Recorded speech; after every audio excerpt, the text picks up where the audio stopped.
बियाह नहीं करबोगे माइयो, शादी नहीं करबोगे माइयो, नाक चिपका छोड़ा, नाक चिपका छोड़ा। उषा यादव खूबे लड़ाई करबो तोरा से, खूबे लड़ाई करबो तोरा से, शादी नहीं करबोगे माइयो, नाक चिपका छोड़ा से, बियाह नहीं करबोगे माइयो, करिया छोड़ा से।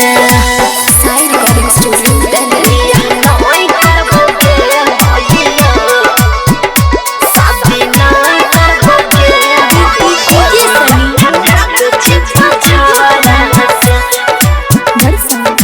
नाक चिपका छोड़ा।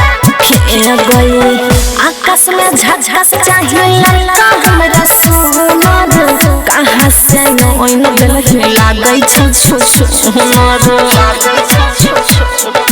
साफे पड़िया छ हम नहीं करबो शादी।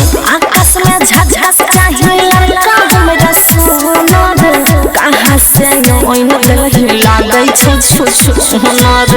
ममतो नहीं रहलो तोरा थोड़ा से, ममतो नहीं रहलो तोरा थोड़ा से, शादी नहीं करबोगे माइयो, नाक चिपका छोड़ा से, बियाह नहीं करबोगे माइयो, करिया छोड़ा से। Side recording studio Delhi. बियाह नहीं करबोगे माइयो, शादी नहीं करबोगे माइयो, नाक चिपका छोड़ा से, नाक चिपका छोड़ा।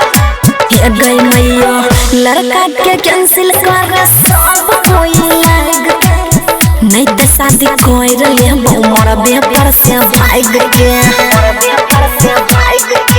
सब सुनिए से ये करबो।